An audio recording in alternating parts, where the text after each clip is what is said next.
had only watched it from beginning to end this week. I knew this movie had a great reputation and has this legendary cast of people who all became stars later, or at least became notable stars, and that it has this meteor crashing onto Earth of Heath Ledger arriving in Hollywood, and he's like I wouldn't even say it's like a great technical performance. You just can't take your eyes off of him. Yes. Can't take my eyes. Take your eyes off of him. He's fucking magnetic. Yeah. And you can see why Hollywood's like, this is the guy. This is going to be the guy. And they push him into leading man roles, and none of it worked until Brokeback Mountain. He needs to be a little tortured. He needs to be alternative. Like he's a little bit of an outcast, or a little just downtrodden in some kind of. Well, he is the movie star, good looks and charisma, but he is like a serious actor, a serious, like a Joaquin Phoenix, I guess. Yes, and that's they both perfect. obviously played the Joker, but I think Julia Stiles is so wonderful, and I think that the special thing about this movie is the two leads and how just crazy charming and how great they are together. They're fucking That's the word, charming. But they have they look really in love. But I made my deepfake video recently. How tall is he, Matt? 6'1", and I have that later in the slideshow. I know. I made my deepfake video recently, and I had all these critiques of deepfake, but I left out the most obvious one, which is like deepfakes can't have chemistry with each other like two human beings can.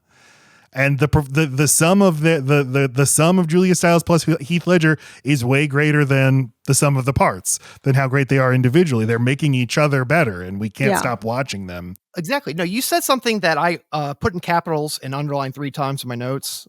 Charming. Mm-hmm. That's the key word. I said, look, this movie, I'm not going to sit here and try to say this is a deep movie that's philosophical and makes you think when it's over. It's none of those things, but that's okay. I think it kind of is. I think there's shit going on with her, especially. I do too. Yeah, no. She has a reason to be the way she is, and she has been treated shittily by the world, and the movie subverts the idea that she needs to change. Right. The guy falls in love with her because he realizes, I like you the way you are. I like that you're a bitch. I like that it doesn't take any time. He needed a chance for somebody to show any interest in him at all, and in a way that's the model guy, honestly. He found a role at the school. The role is, if I don't want people to fuck with me, I'm scary guy.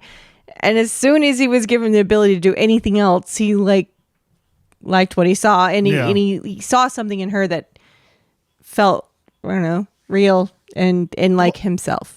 This was a breakout role for him. And so Hollywood's like, this is the guy.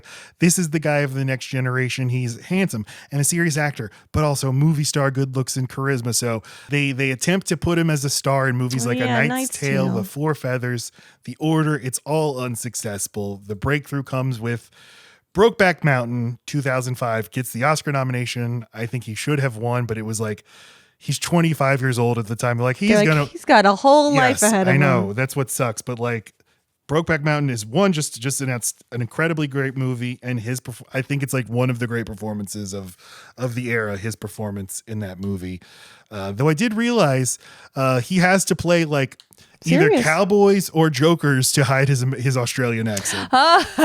That makes sense. But yeah, he's the guy for the next generation. And like he says to Batman at the end of The Dark Knight, you and I are going to do this forever. But obviously he then died of a drug overdose. And one of the most tragic losses. We should still be watching Heath Ledger in movies today. And I mean, I remember when this happened, it was like one of the most shocking deaths. And this was before The Dark Knight, but you were already hearing like this performance is going to change everything. I remember it felt like The Crow that way, because I feel like because of how it happened, you knew this person was dead before you watched the movie. Mm-hmm. And it just made it all more everything.